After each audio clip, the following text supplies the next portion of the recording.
लेकिन जो chapter number 11 है इसके अंदर आपके 3 लॉन्ग क्वेश्चन है, और इसी तरह चैप्टर नंबर 14 है, इसमें भी 3 लॉन्ग क्वेश्चन है। तो ये आपके 3 मोस्ट इंपॉर्टेंट चैप्टर हैं, चैप्टर नंबर 11, 14 और 17। तो आज हमारा दूसरा लॉन्ग क्वेश्चन जो है वो कवर हो जाएगा। उस लॉन्ग क्वेश्चन के अंदर एक चीज़ ये भी है कि ऑलरेडी आप उसका काफ़ी हिस्सा जो है ना आप पढ़ चुके हैं। आप खुद अनम्यूट कर सकते हैं, मैंने अनम्यूट लगाया हुआ है। काफ़ी हिस्सा जो है वो आप क्या कर सकते हैं, आप कवर कर सकते हैं फर्स्ट ईयर केमिस्ट्री से। अगर आपको याद हो, आपने फर्स्ट ईयर केमिस्ट्री के अंदर चैप्टर नंबर 5 पढ़ा था। हाँ जी अब्दुल राफे, आपकी आवाज़ नहीं आ रही। वालेकुम सलाम।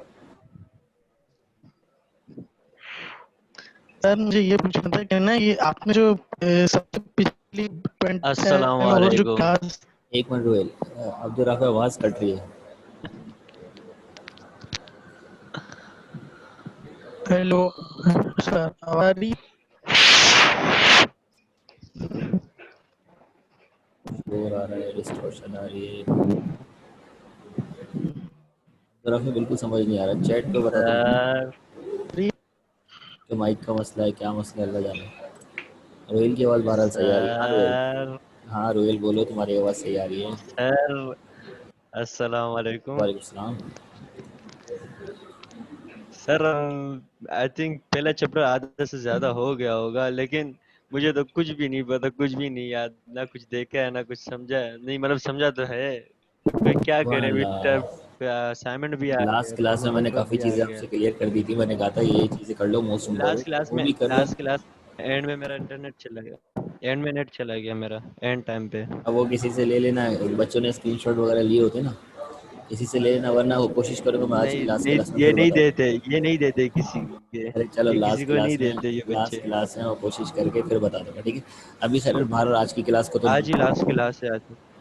लास्ट क्लास में बीच में और हो गया। सर मेरी आवाज आ रही है आपको? अब्दुल हाफिज तुम्हारी आवाज़ का आ रही अब है, नहीं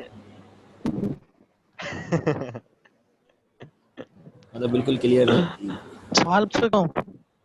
सवाल जो है ना वो उस पर पूछ लो, आप चैट पे पूछ लो, मैं चैट ऑन कर रहा हूँ मुझे और माइक म्यूट कर मुझे रहा सर हूँ। इमरान हाशमी वाले नोट्स मिले थे। अबे मैं वो नोट्स में कुछ देख रहा हूँ, चीजें देख रहा हूँ, वो देख रहा हूँ, नीचे नहीं देखा तो नहीं इमरान हाशमी लिखा था। नहीं, वो आखिर में होंगे, लेकिन शुरू वाले जो है वो मेरे ही हैं। जो चैप्टर 11 से 16 तक हैं वो सारे मेरे, 17 से होंगे हर बार की तरह इस बार। सही जी। अच्छा खैर बहरहाल अभी छोड़ो से ही चीज़ें, नोट्स वो क्लास आया हूँ स्टार्ट आज। करते हैं, ये बाद में एंड में डिस्कस कर लेंगे चीज़ें। अभी जो है वो चैट ऑन है, चैट के थ्रू कोई सवाल करना है तो आप लोग कर लेना। हम लोग चल रहे क्वेश्चन आज के टॉपिक की तरफ। अच्छा आप लोगों को अगर याद हो, केमिस्ट्री के अंदर चैप्टर नंबर 5 आपने पढ़ा था जिसका नाम था थर्मोडाइनमिक्स, और वहाँ पर ये सारी चीज़ें आपको डिटेल के अंदर पढ़ाई गई हैं। वो अलग बात है कि अभी आप उससे कोई ज़ाहिर पेपर नहीं देना था तो किसी ने आप दिलचस्पी ली नहीं होगी, लेकिन किसी को ये बात नहीं पता थी कि वो सेकेंड ईयर में भी रिकॉल हो जाएगी। तो सेकेंड ईयर के अंदर भी कुछ पोर्शन जो थर्मोडाइनमिक्स का है वो सम हाउ रिलेट करा आपकी केमिस्ट्री से किसी हद तक। जैसे फॉर एग्जांपल अगर हम बात करें कि थर्मोडाइनमिक्स क्या होती है, केमिस्ट्री की भी ब्रांच है, फिजिक्स की भी ब्रांच है। थर्मोडाइनमिक्स फिजिक्स के एतबार से वो ब्रांच है कि जिसमें,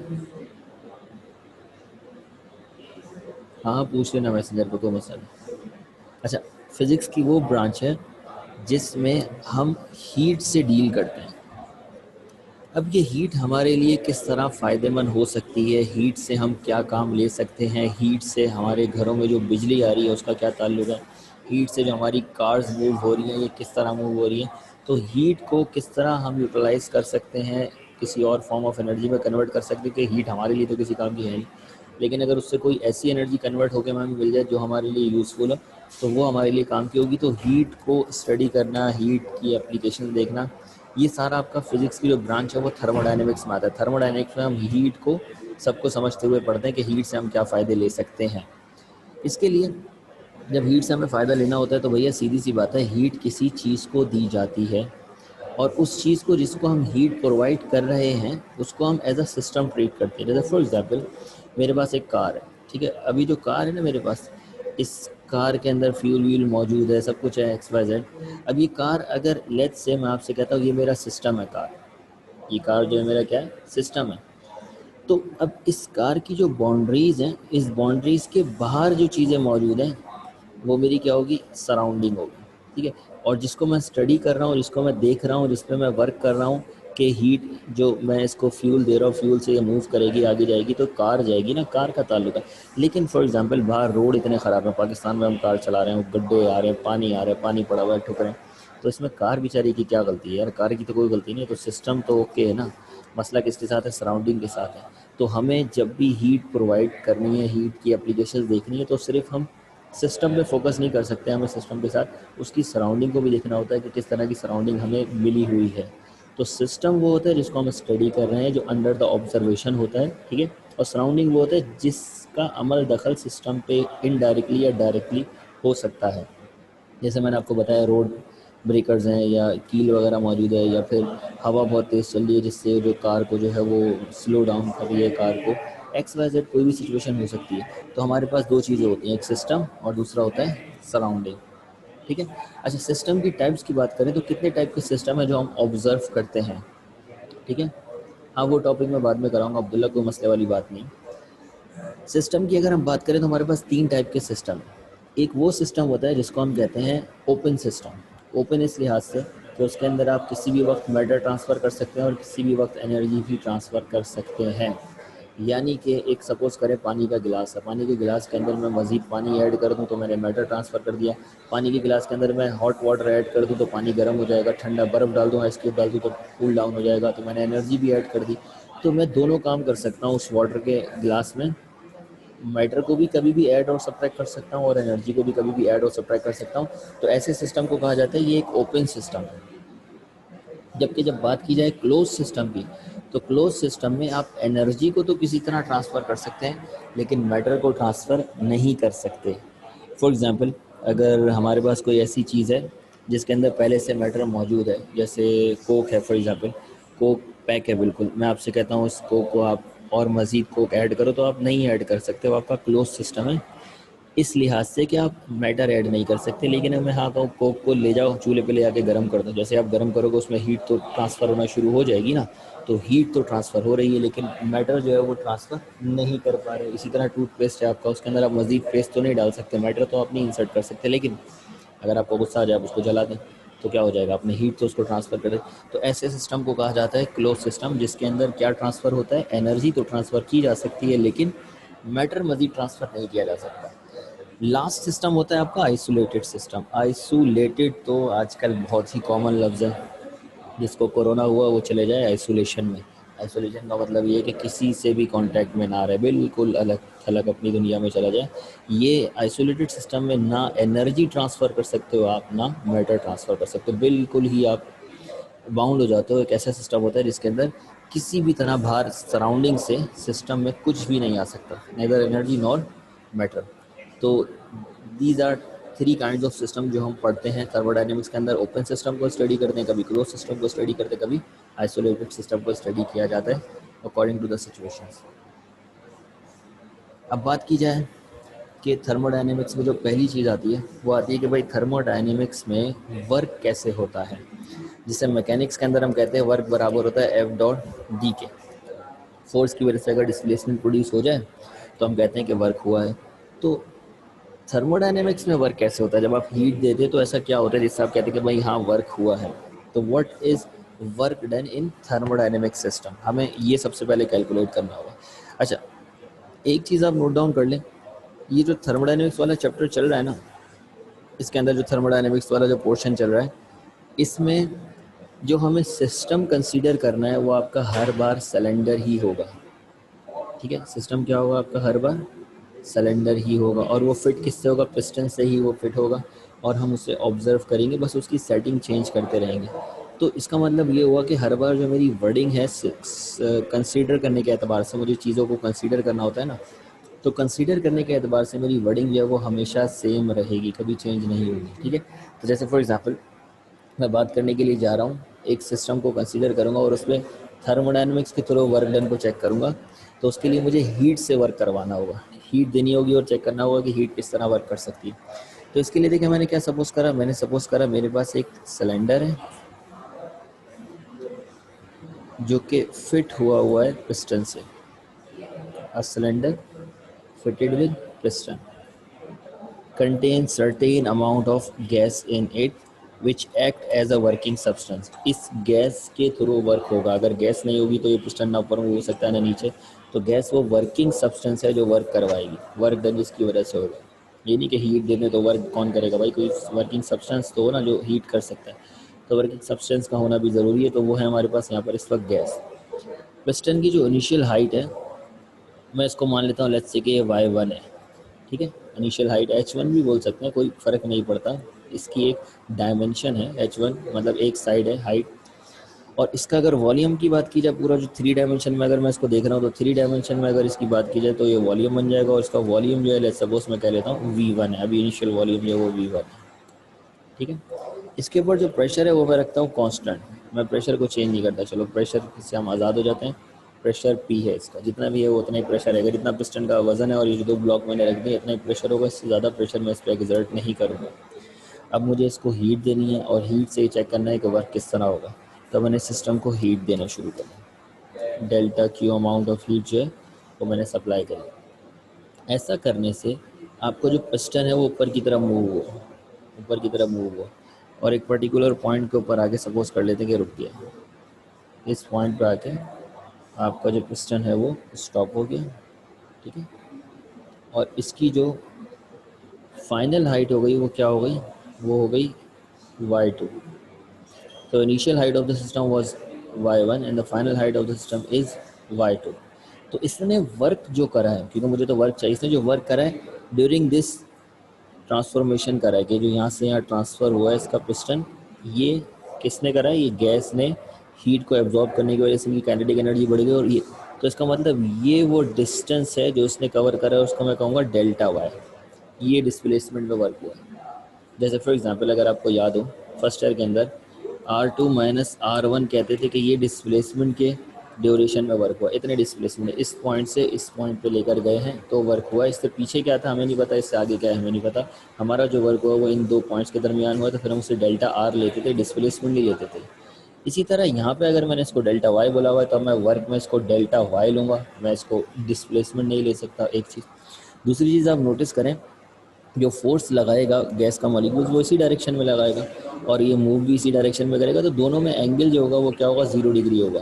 और cos 0 1 के बराबर होता है। तो यहाँ पे मैक्सिमम वर्क डन की बात की जाती है। तो मैक्सिमम वर्क डन का मतलब ये है कि एंगल जो है वो 0 डिग्री है। तो हमें एंगल की भी यहाँ पे टेंशन नहीं लेनी। तब हम वर्क डन कैलकुलेट करने के लिए स्टार्ट करते हैं अपनी derivation.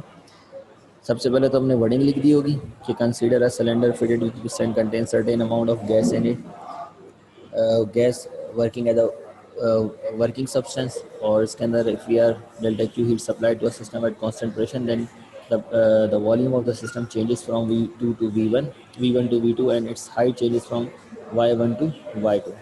The work done in thermodynamics calculate करना है तो वर्क बराबर होता है किसके, वर्क बराबर होता है एफ डॉट डी के। यहाँ पर बराबर होगा एफ इंटू डेल्टा वाई के। डॉट डी भी नहीं आएगा। डॉट क्यों नहीं आया, क्योंकि डॉट हटेगा तो कॉस थीटा आएगा। थीटा ऑलरेडी 0 है, मैंने आपको बताया कॉस 0 1 के बराबर होता है तो वो 1 हो जाएगा। इतना आपको जाने के लिखने की ज़रूरत ही नहीं है थर्मोडायनेमिक्स में। तो मेरे पास हो जाएगा एफ डेल्टा वाई। तो वर्क डन बराबर हो गया। अब यहाँ पर मुझे फोर्स का आइडिया लगाना है। फोर्स का ताल्लुक यहाँ बनेगा प्रेशर से। Greater the pressure greater the force, less the pressure less the force. तो अब यहाँ पर अगर मैं प्रेशर की बात करूँ तो प्रेशर बराबर होता है फोर्स अपॉन एरिया के। तो फोर्स किसके बराबर होगी, फोर्स बराबर होगी प्रेशर इंटू एरिया के। तो मैं फोर्स की जगह यहाँ पर पुट कर देता हूँ प्रेशर इंटू एरिया। अच्छा जी, डेल्टा वाई की जगह क्या पुट कर सकता हूँ, डेल्टा वाई की जगह पुट कर सकता हूँ y2 माइनस वाई। ठीक है, यहाँ तक क्लियर है। अब मेरा वर्क डन बराबर हो जाएगा, work done is equal to pressure, area को मैं दोनों से मल्टीप्लाई कर देता हूँ, area into y2 minus area into y1। अब आप बोले सर आपने एरिया को क्यों मल्टीप्लाई करा, प्रेशर को क्यों नहीं करा। एरिया है आपकी डायमेंशन, ये 2 डायमेंशन को रिप्रेजेंट कर रहा है। और y जो है वो 3rd डायमेंशन को रिप्रेजेंट कर रहा है, ये भी डायमेंशन। तो एक जैसी चीज़ है ना। तो जब 2 डायमेंशन मल्टीप्लाई होती हैं 3rd डायमेंशन से तो वो क्या बन जाती है, यानी कि एरिया जब मल्टीप्लाई होता है हाइट से, एरिया जब मल्टीप्लाई होता है विड्थ से, एरिया जब मल्टीप्लाई होता है किसी भी 3rd डायमेंशन से, तो area multiply by any of the other dimension becomes, जल्दी से बताएं क्या होता है भाई। ये बन जाता है आपका वॉल्यूम। शाबाश, गुड। तो इसकी जगह मैं रख सकता हूँ वॉल्यूम, लेकिन इसकी जगह मैं रखूँगा फाइनल वॉल्यूम, क्योंकि यहाँ पे जो हाइट है वो फाइनल है, तो ये हो जाएगा V2 माइनस, और इसकी जगह पे क्या रखूँगा V1। अब इसको मैं कन्वर्ट कर देता हूँ P डेल्टा V में, तो ये मेरा वर्क डन आ गया in thermodynamics. The work done in thermodynamics is equal to P delta V। इससे आपको वर्क डन ही कैलकुलेट नहीं होता, बल्कि एक और इंटरेस्टिंग फैक्ट पता चलता है, वो ये कि pascal pascal into meter cube. Pascal कहाँ से आया? प्रेशर की यूनिट। मीटर क्यूब कहाँ से है? वॉल्यूम की यूनिट। ये बराबर होता है जूल के। कैसे? क्योंकि वर्क के बराबर है और वर्क की यूनिट क्या है? जूल। तो अगर कहीं पर प्रेशर इनटू वॉल्यूम आ जाए तो उसकी जगह हम क्या रख सकते हैं? उसकी जगह हम जूल रख सकते हैं।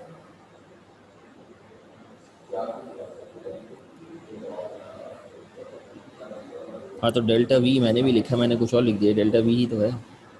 अब्दुल्लानिस नोट्स में तो डायरेक्ट डेल्टा वी लिखा है आफ्टर ए डेल्टा वाई। हाँ, छोड़ दो, मैंने पूरा सॉल्व करके तरीके से बता दिया, नोट्स को छोड़ दो, इसको फॉलो करो। डेरिवेशन वगैरह तो मैंने हमेशा कहा है ना, जो मैं करा रहा हूँ उसको फॉलो करो। डायरेक्ट भी कर सकते हैं, और जो मैंने करा है स्टेप बाय स्टेप, पूरे इसके अंदर कंप्लीट स्टेप मौजूद है। समझने वाली चीज़ें समझा करो, ठीक है जी? क्लियर है ये चीज़?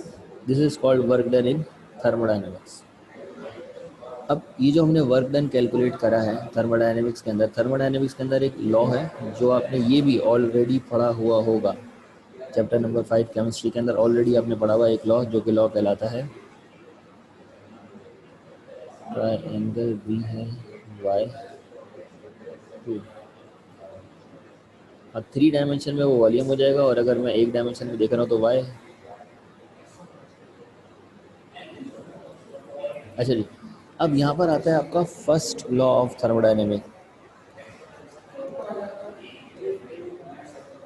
फर्स्ट लॉ, अच्छा देखो ये क्या कहता है, हुआ ये कि मैंने जो है इस सिस्टम को, ये जो सिस्टम है इसको मैंने हीट दी।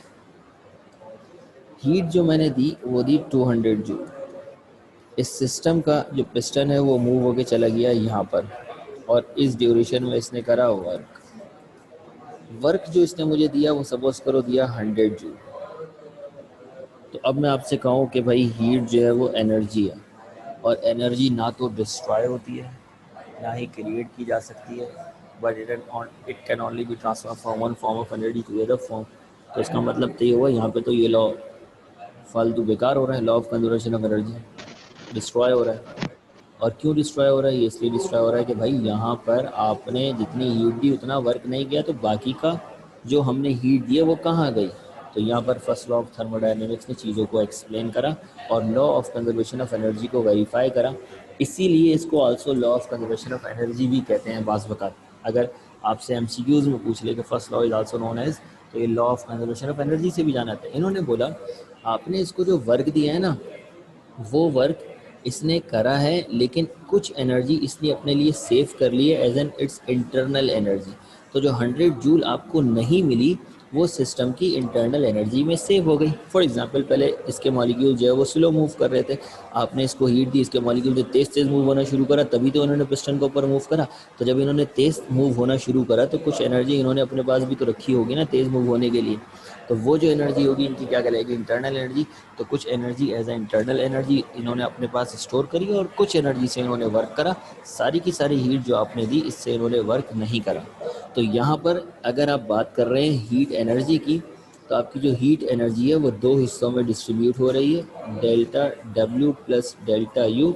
एनर्जी ज़ाया नहीं हो रही है, इसने law of conservation of energy को वापसी वैलिड कर दिया, और इसने कहा कि डेल्टा यू अगर आप निकालना चाह रहे हैं तो वो बराबर होगा delta Q minus delta W. यानी कि इंटरनल एनर्जी जो सिस्टम की होती है वो सप्लाई हीट जो आपने करी है उसमें से माइनस कर लो वर्क डन को, जो बच जाता है वो आपका क्या होता है? इंटरनल एनर्जी होती है। तो अगर मैं आपसे कहूँ कि अगर इसका स्टेटमेंट मैं यही लिख दूँ, the energy can neither be created nor be destroyed but it can be transform from one form of energy to other form, तो यही फर्स्ट लॉ ऑफ थर्मोडायनेमिक्स है। लेकिन गलत हो जाएगा इस लिहाज से, है सही है, देखो गलत नहीं है, इसने इसी को तो साबित करा, इसी को तो बचाया है इसने। लेकिन भाई बात ये है कि अगर दोनों का स्टेटमेंट सेम हो जाएगा तो फिर जो पढ़ने वाला है वो कंफ्यूज हो जाएगा। अब अगर कोई वो निकला ऐसा बंदा जिसकी कुछ समझ में नहीं आया, उसने तो फिर आपको जीरो दे देना बोला है, नहीं ये तो मैंने law of conservation of energy में पढ़ा था साईं, यहाँ पे थोड़ी। तो उसके लिए जो बेस्ट डेफिनेशन है ना law of first law of thermodynamics की, वो क्या है कि हम चेंज इन इंटरनल एनर्जी को निकालते हैं ना, ये बताते हैं कि जो एनर्जी एक्चुअल में ज़ाया हो रही है वो इंटरनल एनर्जी में कन्वर्ट हो रही है, तो आप इंटरनल एनर्जी से ही इसको लेकर आएंगे। और वो क्या है, वो ये है कि the change in internal energy of the system in thermodynamics is equal to the heat supplied to a system minus work done by the system। ये जो सेकंड इक्वेशन मैंने लिखी है इसी को मैंने वर्डिंग के अंदर एक्सप्लेन कर दिया और यही मेरा फर्स्ट लॉ ऑफ थर्मोडायनेमिक्स बन गया। अब आ जाते हैं वापसी फर्स्ट लॉ ऑफ थर्मोडायनेमिक्स में।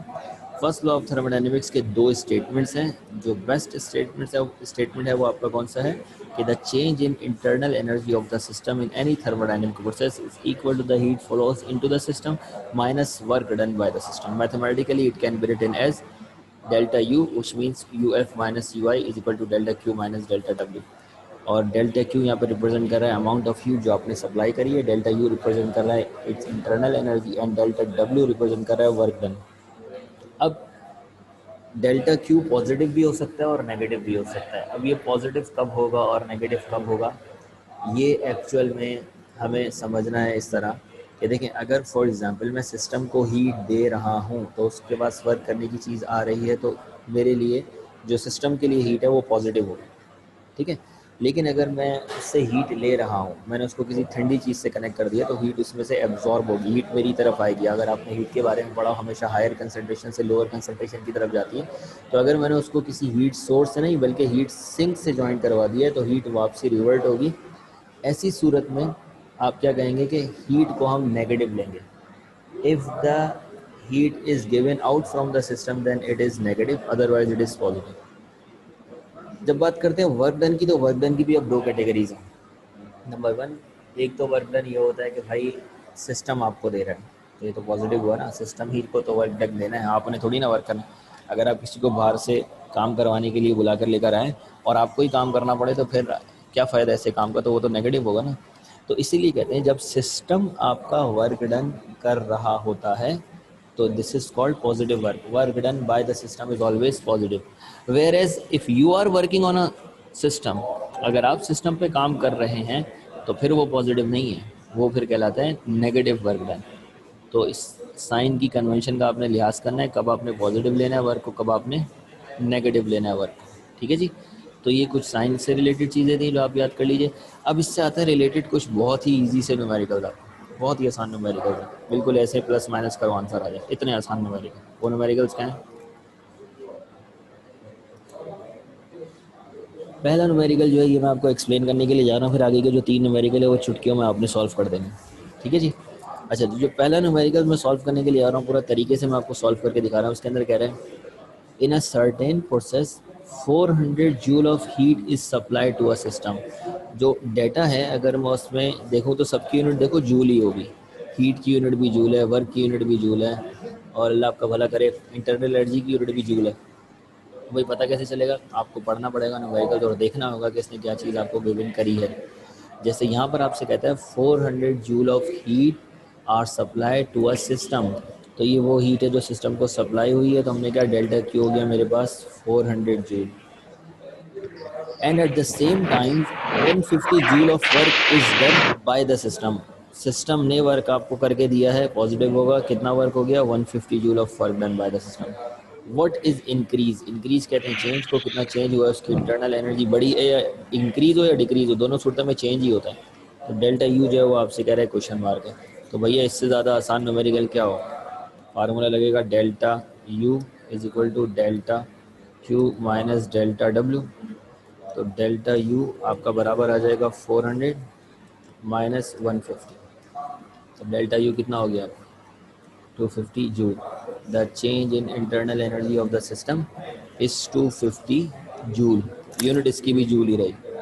तो एक आसान सा न्यूमेरिकल था, इसको अपने पास जल्दी से कॉपी कर लो। फिर जो आगे के न्यूमेरिकल्स हैं वो आप लोगों ने सॉल्व करने। सर सॉरी मैं जाऊँ, वो असल में एक मसला हो गया है फैमिली का। चलो कोई मसला नहीं, अब्दुल चले ओके।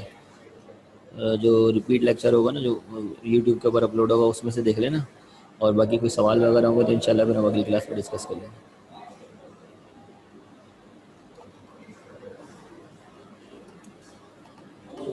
हाँ जी, समझ में आ गया? कोई मसले मसाइल, कोई कन्फ्यूजन, कोई प्रॉब्लम है तो बताएं, क्योंकि फिर अगला सवाल जो है वो आप लोगों ने करना है, मैं नहीं करवाऊँगा।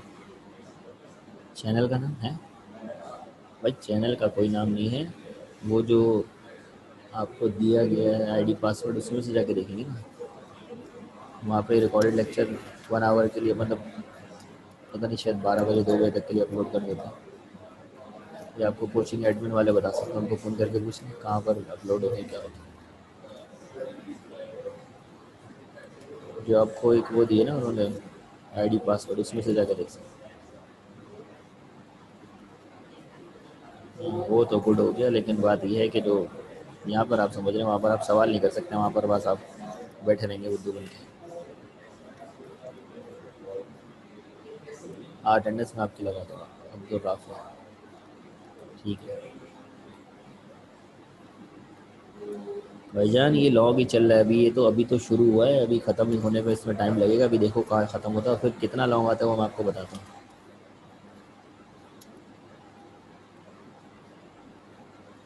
अच्छा जी, ये क्लियर है, तो ज़रा अगला न्यूमेरिकल है, ये मुझे सॉल्व करके दिखाएं।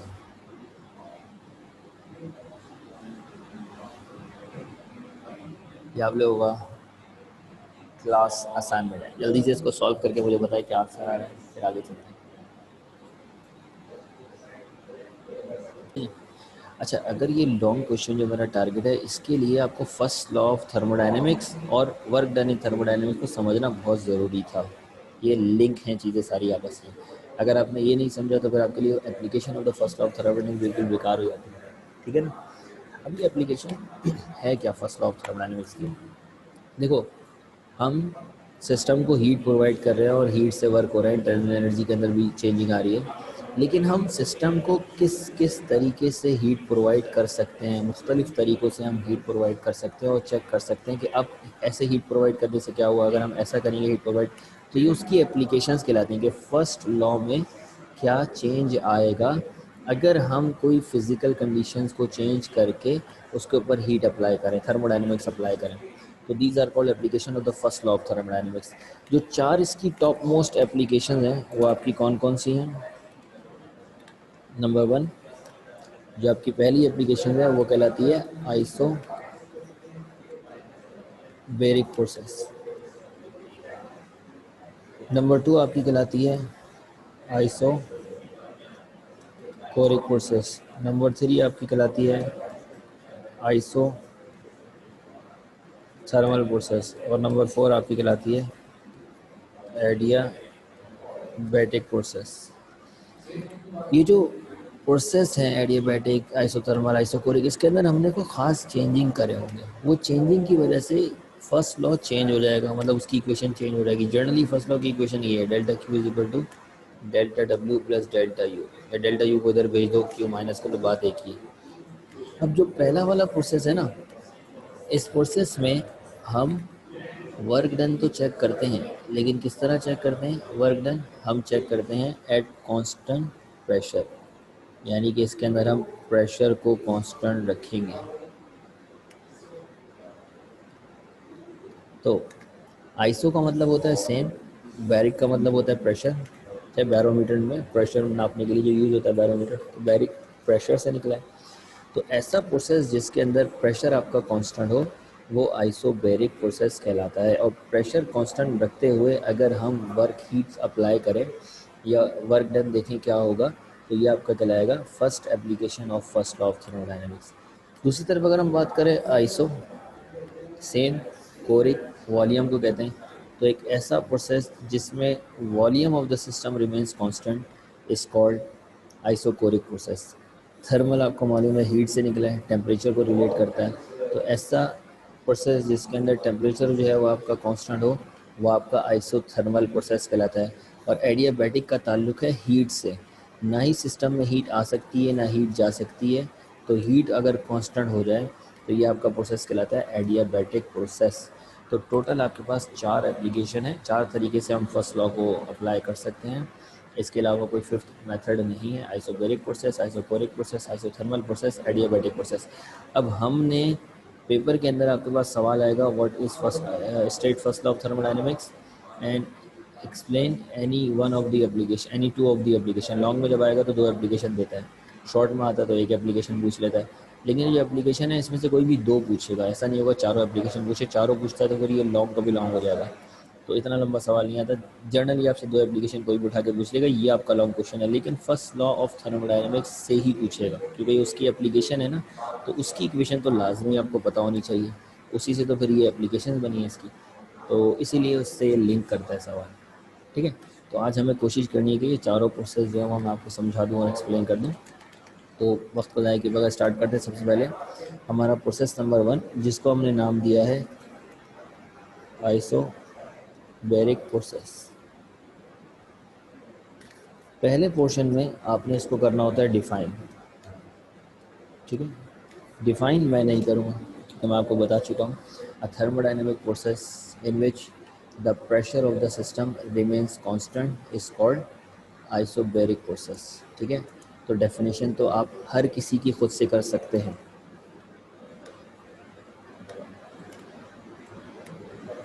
वो जनरली अपनी मर्ज़ी की एप्लीकेशन देता है। अहमद फजल ऐसा नहीं होता कि अच्छा भाई सांस ले लो, ऐसा नहीं होता कि वो जो है ना आपको क्या कोई भी 2 कर लो, ऐसे लकीली होगा, लकी होगी तो हो जाएगा ऐसा, वरना जनरली कोई भी एप्लीकेशन देता है। ज़्यादातर आइसोबैरिक, आइसोथर्मल या एडियाबैटिक आती है, आइसोकोरिक बहुत कम आती है। खैर बहरहाल अब बात करते हैं आइसोबैरिक प्रोसेस में होगा क्या। ठीक है, आइसोबैरिक प्रोसेस की जो एक्सप्लेनेशन है, जिस डिफ़ाइन तो आपने कर दिया। डिफ़ाइन तो एक सिंपल चीज़ याद रखनी है, प्रेशर कांस्टेंट रहेगा तो आप डिफाइन कर लेंगे। Thermodynamic process during which the pressure of the system remains constant is called isobaric process.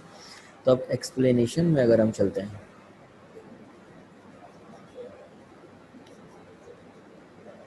तो एक्सप्लेनेशन में आपने सबसे पहले इसकी वर्डिंग लिखनी है, और वर्डिंग बनेगी देखो इसकी डायग्राम से। जो जो डायग्राम में हो रहा होगा वो मैं वर्डिंग बनाता जाऊंगा और आपकी वर्डिंग कंप्लीट हो जाएगी। ये चारों प्रोसेस में कुछ हिस्से वर्डिंग के सेम होते हैं, थोड़ा सा पोर्शन चेंज होता है, तो कोशिश करो सिमिलैरिटी रखो, एक जैसी वर्डिंग आप लगा दो। उसका फ़ायदा क्या होगा, याद करने में आसानी रहेगी। जैसे मैं आपसे कहता हूँ मेरे पास जो है ये एक सिलेंडर है जो कि पिस्टन से फिटेड, पिस्टन के साथ है, इसके ऊपर ये पिस्टन जो है वो फिट हुआ है। पिस्टन फ्री टू मूव है, ये फ्रिक्शनलेस भी है और फ्री टू मूव भी है, ऊपर नीचे जा सकता है, और इसके अंदर गैस मौजूद है as a working substance. Gas मौजूद नहीं होगी तो भाई कौन इसको ऊपर नीचे करेगा, पिस्टन को, तो वर्किंग सब्सटेंस का काम करती है गैस। ये जो गैस हम अंदर रखते हैं ये एक्चुअल में वर्किंग सब्सटेंस होती है, इसकी वजह से वर्क हो रहा था। ये ना हो तो वर्किंग ना हो, कोई चीज़ अंदर नहीं होगी, वर्क कौन करेगा। ठीक है, तो ये हो गया आपका अपनी एक्सप्लेनेशन का पहला पार्ट। आपने क्या कहा, consider a cylinder fitted with piston contain certain amount of gas which act as a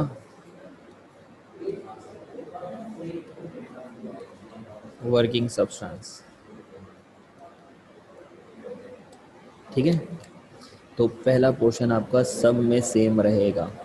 consider a cylinder fitted with piston contain certain amount of gas as a working substance. अब आपने थोड़ा जो आपने system consider करा है इसके बारे में थोड़ा आपने बताना है। क्या बताना है, आपने बताना है कि भाई इसकी वॉल कैसी है, इसकी बेस कैसी है और इसका पिस्टन कैसा है। तो आपने बताना है the piston is free to move. Piston तो इस वक्त फ्री टू मूव है। द पिस्टन इज़ फ्रिक्शनलेस, एक तो फ्रिक्शनलेस है। अच्छा, फ्रिक्शनलेस क्यों कह रहा हूँ मैं, इसलिए कह रहा हूँ कहीं ऐसा ना हो आप कहें एनर्जी इसके अंदर ज़ाया हो रही है, नहीं इसके अंदर एनर्जी ज़ाया नहीं, ये बिल्कुल frictionless piston. The piston is frictionless and free to move, और इसलिए फ्री है बिल्कुल, इसको मूव किया जा सकता है। गैस हल्की सी भी अगर हीट अप हो तो ये मूव करने लग जाएगा। ठीक है, अब यहाँ तक वर्डिंग थी। पिस्टन की अब थोड़ा सिलेंडर का बताते हैं। सिलेंडर की जो वॉल है, द वॉल ऑफ सिलेंडर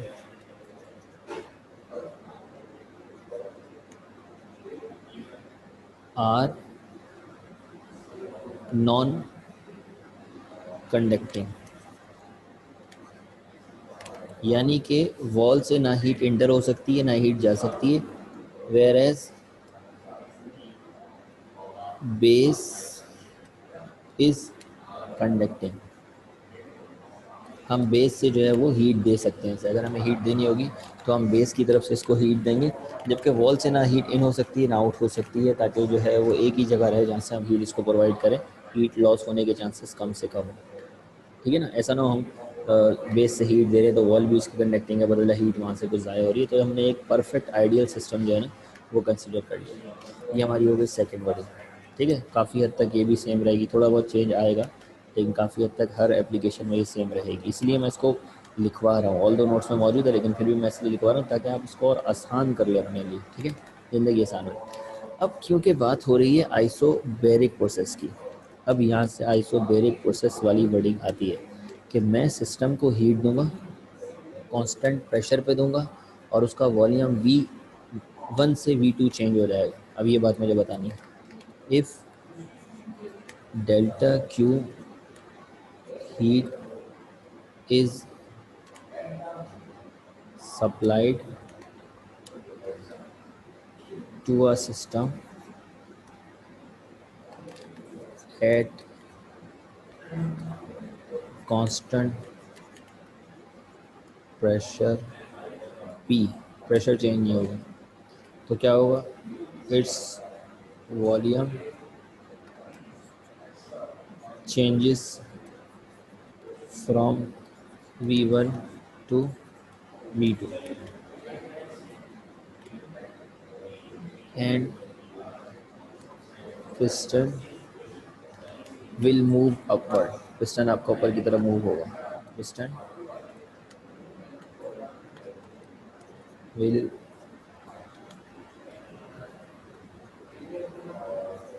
ठीक है। अब ये आपने जो अपनी जो बेसिक वर्डिंग है वो आपने लिख दी। अब यहाँ आपने कैलकुलेट करना है वर्क डन, क्योंकि पिस्टन जब ऊपर वो होगा the work done will be done by the system, तो यहाँ पर आपने लिखा इसकी वजह से the work will be done by the system. ठीक है जी। अब ये वर्क आपने कैलकुलेट करना है, तो वर्क का फार्मूला आप लगाएंगे, वही सारा वर्क का जो अभी हमने सारा काम किया था वर्क कैलकुलेट करने का वो दोबारा रिकॉल हो रहा है। तो अब आप ये सोचेंगे मैं ये सारी चीज़ें आपको दोबारा कर रहा हूँ तो अच्छी बात तो नहीं है ना भाई, यही काम दोबारा से हो रहा है। वही V1 उसका वॉल्यूम है, Y1 Y2 उसकी हाइट है, हमने जैसे ही उसको हीट दी, हीट की वजह से वो ऊपर मूव हुआ, डेल वाई चेंज हुआ, वर्क डन जो सिस्टम का हुआ वो क्या हुआ, P डेल्टा V हुआ। तो ये सारी जो डेरिवेशन है ये दोबारा से सारी रिकॉल होगी। ठीक है, और क्योंकि हमने वॉल्यूम में बात करी है तो हम आसानी के लिए कह सकते हैं कि चलो वाई को लाते ही नहीं, हम डायरेक्ट वॉल्यूम में बात कर लेते हैं। तो हम क्या कह देंगे कि भाई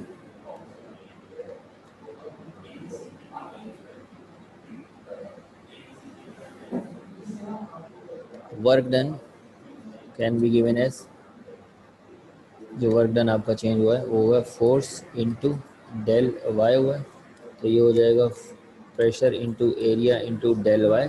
यहाँ पर डायरेक्ट इसको डेल वी कह दो, तो वर्क डन किसके बराबर आ जाएगा, वर्क डन बराबर हो जाएगा प्रेशर इनटू डेल वी। ठीक है, तो ये आपने वर्क डन क्योंकि हुआ है तो आपने वर्क डन कैलकुलेट कर लिया। अब आपने एक्चुअल में तो भाई आप बात कर रहे थे application of first law of thermodynamic की, तो अब एट द लास्ट हर किसी में हर प्रोसेस में एट द लास्ट आपने करना है now using first law of thermodynamics.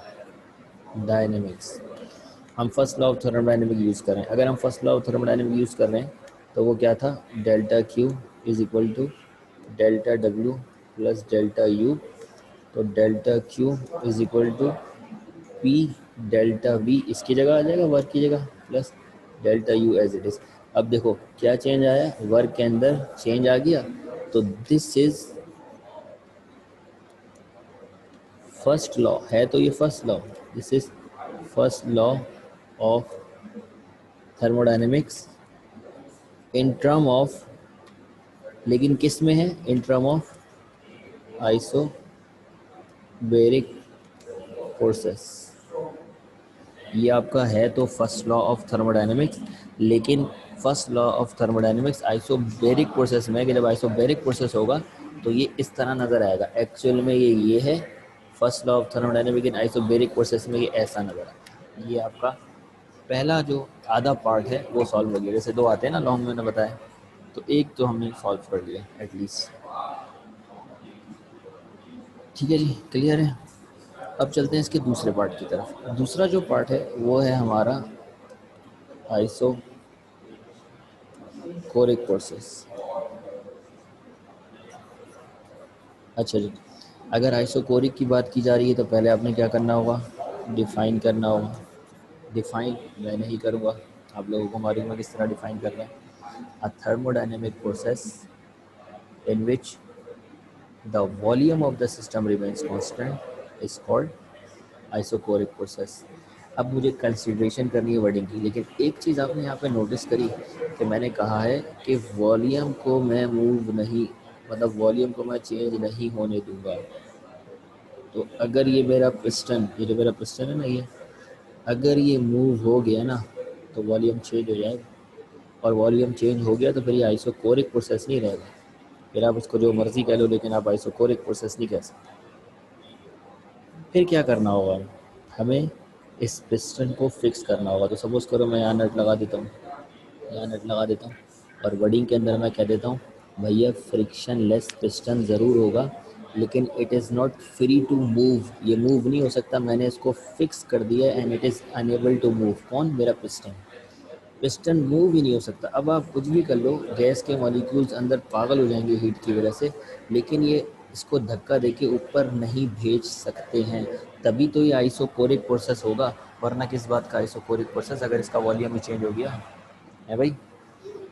समझ में आई बात। तो अब अगर आपने ऐसा कहा है तो वर्डिंग के अंदर क्या चेंज आएगा। मैं सारी वर्डिंग तो नहीं आपको लिखवा रहा ना बता रहा, जनरली मैं आपको सिर्फ आइडिया दे रहा हूँ वर्डिंग का। तो वर्डिंग जो आपकी होगी, नंबर 1 पहला पार्ट सेम है, consider a cylinder fitted with piston contains certain amount of gas in it which act as a working substance।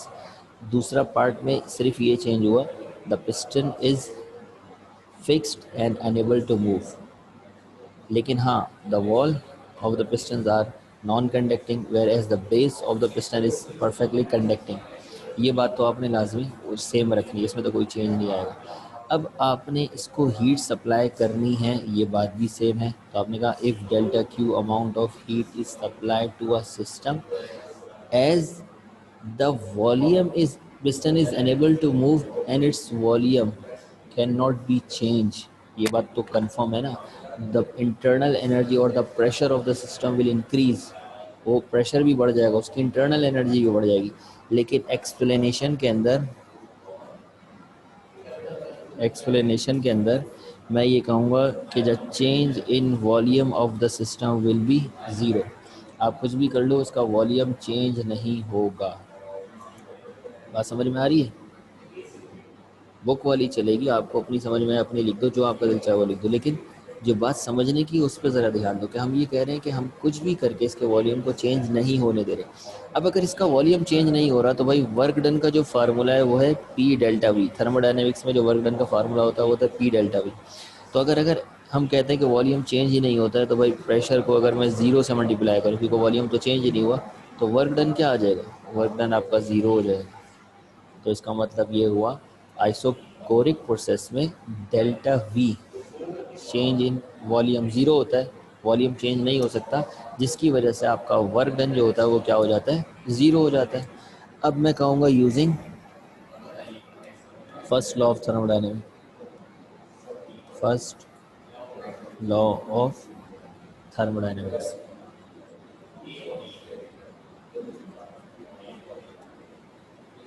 और फर्स्ट लॉ ऑफ थर्मोडायनेमिक्स क्या था, delta Q is equal to delta W plus delta U. तो delta Q is equal to delta U हो जाएगा, क्योंकि delta W जो है वो क्या हो गया, ज़ीरो हो गया। अब ये भी तो फर्स्ट लॉ ऑफ थर्मोडायनेमिक्स है, लेकिन खुशफहमी में मत रहना, ये सिर्फ आइसोकोरिक प्रोसेस में है, तो इसलिए इसके नीचे लिखना होगा this is the equation of first law of thermodynamic, all दो ये भी फर्स्ट लॉ ऑफ थर्मोडायनेमिक है। This is the equation of first law of thermodynamics but in term of isochoric process. लेकिन ये सिर्फ और सिर्फ कब नज़र आएगी आपको? आइसोकोरिक प्रोसेस में नज़र आएगी। ग्राफिकल रिप्रेजेंटेशन बहुत आसान होती है, रिलेशन डिस्क्राइब करना होता है पीवी डायग्राम में, वो मैं सारा एक साथ बता दूँ, वो इतने कोई मसले वाली बात नहीं है, ठीक है। एट द एंड जो है ना, मैं सबकी ग्राफिकल रिप्रेजेंटेशन एक साथ बता दूँ। लेकिन ये चीज़ समझ में आई आपको? This is the equation of the first law of thermodynamic in isochoric process. Clear है? आगे चलें।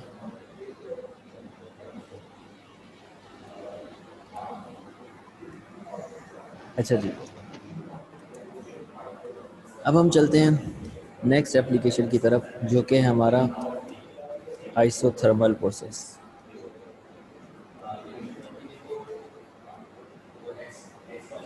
अच्छा, आइसोथर्मल प्रोसेस ये इसलिए सबसे ज़्यादा पेपर के अंदर आता है, मतलब मैंने बताया ना आपको आइसोथर्मल प्रोसेस बहुत पूछता है, कुछ पूछे ना पूछे आइसोथर्मल और एडियाबैटिक तो पूछेगा, और कार्नोट इंडियन एक और सवाल है लॉन्ग क्वेश्चन, उसमें भी आइसोथर्मल रिकॉल होगा, तो इसको ज़रा तरीके से सही से समझ लेना। वर्डिंग के एतबार से आइसोथर्मल प्रोसेस में हमें टेम्परेचर को कांस्टेंट रखना है। टेम्परेचर होता क्या है?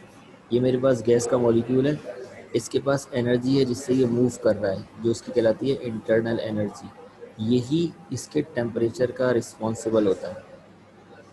जिस मॉलिक्यूल की इंटरनल एनर्जी ज़्यादा होगी उसका टेम्परेचर ज़्यादा होगा, जिसकी इंटरनल एनर्जी कम होगी उसका टेम्परेचर कम होगा। आप हीट दोगे तो उसकी इंटरनल एनर्जी बढ़ेगी, जिसकी वजह से उसका टेम्परेचर बढ़ेगा। तो इसका मतलब टेम्परेचर का ताल्लुक इंटरनल एनर्जी से होता है। तो अगर आप आइसोथर्मल प्रोसेस में टेम्परेचर को कांस्टेंट रखना चाह रहे हैं तो आपने कुछ भी करना है, इंटरनल एनर्जी को चेंज होने नहीं देना है। दिस इज़ आवर टास्क कि we want the internal energy to remain constant because it is isothermal process and it is the process during which the temperature of the system remains constant. तो पहले आपने क्या कर लिया, इसको define कर लिया। अभी हम करेंगे कैसे, अगला टारगेट ये है हमारे सर। लिए। हाँ जी रोहित। हेलो हाँ बोलो, कहाँ सर, तुम बीच में ये टॉपिक पे आ समझ जाते तो आ गया ना? नहीं, वो पता नहीं, पेज कैंसिल हो गया। हो? अच्छा, अच्छा, ये आइसोबैरिक भी आ गया, आइसो दोनों आ गया ना सर, लेकिन ये डेली लाइफ में थर्मोडायनामिक्स यूज कहाँ होता है डेली लाइफ में? बहुत सारी जगह पे यूज़ होता है। जो आपका आइसोकोरिक प्रोसेस है इसके अंदर आपका प्रेशर कुकर इसकी बेहतरीन एग्जांपल है। प्रेशर कुकर में आप वॉल्यूम को कर देते हो फिक्स सिर्फ और अंदर प्रेशर इतना बढ़ जाता है, इंटरनल एनर्जी इतनी बढ़ जाती है कि गोश्त आपका जल्दी गल जाता है, सारी की सारी एनर्जी इंटरनल एनर्जी में कन्वर्ट हो जाती है, टेम्परेचर अंदर का बढ़ा देती है। इसीलिए प्रेशर कुकर के ऊपर आप सीटी लगाते हैं। वो सीटी पता है क्यों लगती है प्रेशर कुकर के ऊपर? क्यों लगती है? मैंने कभी यूज नहीं किया है। अरे भाई मम्मा से पूछना, मम्मा प्रेशर कुकर में सीटी लगाते हैं उसकी क्या वजह होती है? जैसे ही सीटी बजती है ना फ़ौरन आपकी मम्मा भागती है और वो बंद करती है प्रेशर कुकर। तो उसका रीज़न क्या है कि अंदर इतना प्रेशर डेवलप्ड हो चुका होता है कि गैस के मॉलिक्यूल्स उस सीटी को भी हिला देते हैं। उनके अंदर इतनी ताकत आ चुकी होती है, इतने वो मतलब हॉट हो चुके होते हैं। तो जब वो इतनी तेज़ मूव करते हैं, इस सीटी को हिला रहे होते हैं, तो फिर गैस बाहर आना शुरू हो जाती है।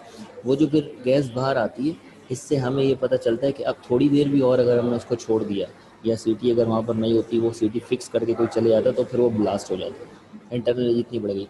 तो ये वो सिस्टम था जिसमें हमने वॉल्यूम को फिक्स कर दिया था, हम वॉल्यूम को चेंज नहीं होने दे रहे। ठीक है, समझ में आई बात?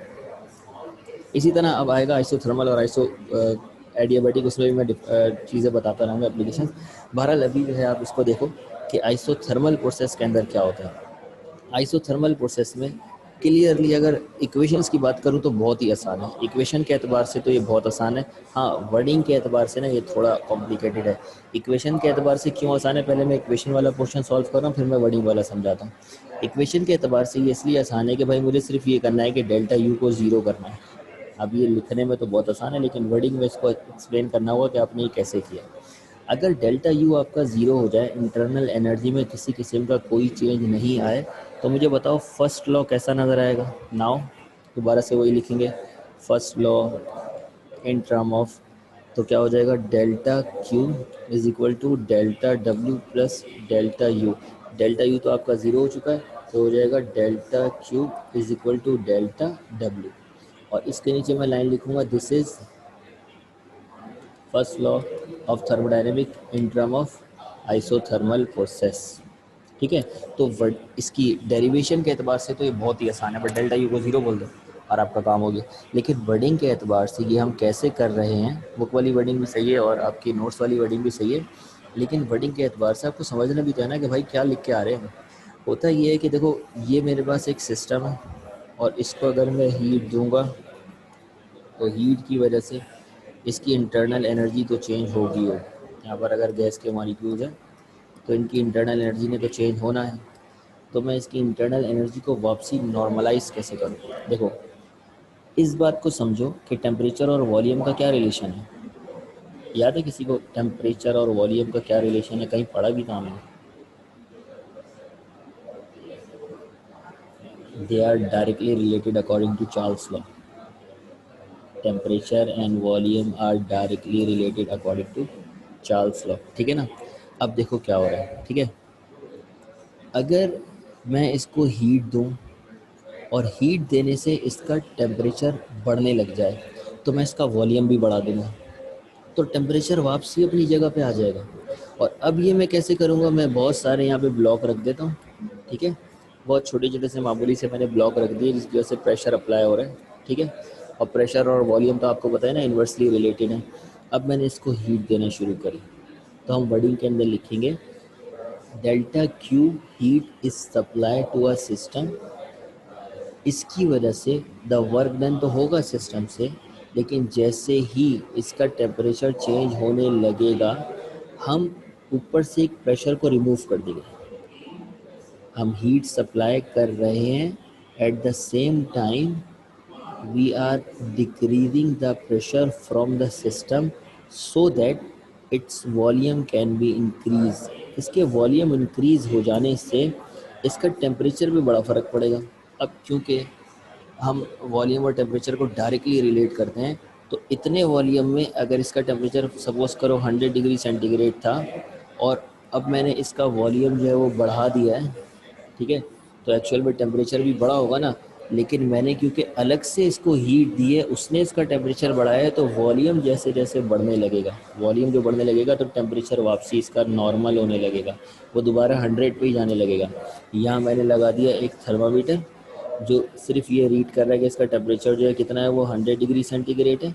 जैसे ही मैंने इसको हीट दी, इसका टेम्परेचर बढ़ने लगा, मैंने फ़ौरन ऊपर से एक जो प्रेशर का एक बॉक्स है वो हटा दिया। जैसे प्रेशर का बॉक्स हटा, वॉल्यूम इसका बढ़ा, वॉल्यूम के बढ़ जाने से की वजह से टेम्परेचर इसका दोबारा 100 डिग्री सेंटीग्रेड पे आ गया। फिर इसका टेम्परेचर बढ़ने लगा, फिर मैंने प्रेशर हटाई दी, तो इसका मतलब ये हो गया बाय डिक्रीजिंग द प्रेशर। हम जैसे जैसे प्रेशर को डिक्रीज करते रहेंगे तो अब मॉलिक्यूल्स को ज़्यादा जगह मिल जाएगी, उसी जगह के ऊपर वो ज़्यादा ज़ोर से वाइब्रेट हो रहा था, अब ज़्यादा जगह मिल गई तो अब वो फिर उसी जगह पे स्लोली वाइब्रेट होगा, तो ज़्यादा हीट होगी, अंदर हीट आ रही होगी, लेकिन वो हीट इंटरनल एनर्जी में कन्वर्ट नहीं हो रही थी, बल्कि उसको हमने वर्क में यूटिलाइज़ कर लिया। हम जो रिमूव कर रहे होंगे ना प्रेशर को, उससे वर्क के अंदर आपका जो गैस के मॉलिक्यूल है उनको ऐसा लगेगा हमने वर्क कर लिया, हालांकि उन्होंने नहीं किया, हमने उन्हें धोखा दिया। जो गैस का मॉलिक्यूल है वो आया पिस्टन को रिमूव करने के लिए अपनी हीट एनर्जी से, हमने पहले ही पिस्टन में से प्रेशर हटा दिया, उसको लगा मैंने वर्क करा, तो उसको लगा सारी एनर्जी मैंने वर्क में लगा दी, तो इंटरनल एनर्जी में उसके पास कुछ नहीं गया, उसकी इंटरनल एनर्जी हमने चेंज नहीं होने दी कुछ भी करें। और ये हमने करा कैसे? By decreasing the pressure from the piston. तो अब वर्डिंग के अंदर आप क्या लिखेंगे? वही इस इनिशियल वर्डिंग तो आपकी सेम रहेगी। कंसीडर, जब प्रेशर कम होगा ना तो पिस्टन ऊपर की तरफ आएगा, ज़्यादा जगह के ऊपर, फिर टेम्परेचर उसका उतना ही मेंटेन हो जाएगा, टेम्परेचर भी बढ़ नहीं पाएगा। देखो टेम्परेचर क्यों बढ़ेगा? अगर फॉर एग्जांपल मैं इसको, जो इसका वॉल्यूम है मैं इसका फिक्स कर देता हूँ, इसको हीट देता हूँ, अब उनको जाना है, इधर उधर जाना, गैस का मॉलिक्यूल जो है ना वो बहुत तेज़ वाइब्रेट होने लगा है, उसको जगह चाहिए जाने के लिए, और मैं जगह नहीं दे रहा, तो अब उसने सारी एनर्जी अपनी इंटरनल एनर्जी में यूज़ कर ली, उसकी वजह से उसका टेम्परेचर बहुत ज़्यादा बढ़ गया, वो पागल हो गया, और ये हुआ आइसोकोरिक प्रोसेस में। ठीक है, लेकिन इस प्रोसेस में मैंने क्या करा, जैसे ही मैंने उसको हीट दी वैसे पिस्टन को ऊपर की तरफ मूव कर दिया। अब वो जो पागल हुआ ना, टेम्परेचर लेके इधर उधर भागने के लिए उसको इतनी सारी जगह मिल गई, वो फिर नॉर्मल होगी। जगह उसको उससे ज़्यादा मिल गई उस टेम्परेचर के एतबार से, वो फिर नॉर्मल होगी। इसी तरह जैसे ही इसको और हीट मिली, फिर इसका टेम्परेचर बढ़ने लगा, फिर उसको जगह मिल ज़्यादा मिली, फिर वो नॉर्मल होगी। तो इसकी वजह से प्रेशर को डिक्रीज़ करने से उसका टेम्परेचर हर बार क्या होने लगा, नॉर्मल। क्योंकि प्रेशर जो है टेम्परेचर के क्या रिलेट करेगा, इन्वर्स रिलेट करेगा, ठीक है ना। क्यों इन्वर्स रिलेट करेगा भाई प्रेशर टेम्परेचर के? क्योंकि वॉल्यूम प्रेशर के इन्वर्स रिलेट कर रहा है। प्रेशर को डिक्रीज़ करो, टेम्परेचर जो है आपका इंक्रीज़ जो हो रहा होगा वो फिर नॉर्मल होने लगे। यहाँ पे तो खैर हम नॉर्मल कर रहे हैं। हाँ, हीट सोर्स जो होती है वो आपकी एक ऐसी सप्लाई होती है कि पर्टिकुलर हीट सप्लाई करती है, और ये प्रेशर भी ऐसे हम हटा रहे होते हैं कि ये एक अजम्पशन है। परफेक्टली तो ऐसा कोई नहीं कर सकता भाई, कोशिश ही कर सकते हैं। वो जो रीडिंग होती है उसको देख रहे होते हैं और आहिस्ता आहिस्ता रिमूव कर रहे होते हैं। तो ये जो आपकी एप्लीकेशन है ये क्या कहलाती है, आपकी कहलाती है आइसो थर्मल प्रोसेस, जिसके अंदर हम क्या करते हैं, हीट को देते हैं, अप्लाई करते हैं, लेकिन हम कोशिश करते हैं कि सिस्टम की इंटरनल एनर्जी चेंज ना हो, ठीक है। 15 मिनट लेते हैं, जो आपका आखिरी वाला सिस्टम है वो रह जाता है हीट कांस्टेंट सप्लाई। हाँ, सप्लाई कर रहे हैं, हीट कांस्टेंट ही होती है। अब आखिरी आता है आपका एडियाबैटिक प्रोसेस, ठीक है। इस प्रोसेस में हीट कांस्टेंट नहीं होती, हीट होती ही नहीं है। एक्चुअल में मैंने वहाँ लिखवाया था हीट कांस्टेंट, तो हीट कांस्टेंट का मतलब ये नहीं है कि कांस्टेंट हीट हम उसको सप्लाई करें। इसके अंदर हम कहते हैं no heat inter or leave the system.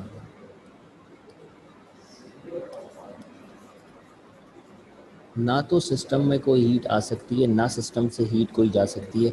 अगर आपको याद हो तो आप लोग जब पार्टी वगैरह में जाते हैं तो अपने साथ अगर कोई चाय लेके जानी हो, आपको पता है कि चाय जो है वो आपकी ठंडी हो जाएगी, अगर आप लेकर जाएंगे तो फिर आप उसको किसके अंदर रखते हैं, थर्मोस के अंदर रखते हैं। थर्मोस प्रैक्टिकल एप्लीकेशन है एडियाबैटिक प्रोसेस की, कि जिसके अंदर ना तो हीट इन हो सकती है, ना ही सिस्टम से हीट बाहर जा सकती है। वो अपनी तरफ से तो बेहतरीन कोशिश करते हैं, लेकिन ऐसा करना नामुमकिन है। कहीं ना कहीं हीट अगर अगर उसको 2-3 दिन छोड़ दो तो कहीं ना कहीं उसकी हीट निकलना शुरू हो जाएगी। लेकिन अपनी तरफ से वो एक एडियाबैटिक सिस्टम बनाने की बेहतरीन कोशिश करते हैं। तो एडियाबैटिक प्रोसेस की जो एक्सप्लेनेशन है वो भी बहुत आसान है, और इसकी जो डेरिवेशन है वो तो और भी आसान है। अच्छा, एक्सप्लेनेशन में वही सारी बातें कही, एंड में हमने ये कह दिया, उसमें कह रहे थे ना, if delta Q amount of heat is supply to a system. इसमें कहेंगे भाई since no heat can enter or leave the system, delta Q will be zero.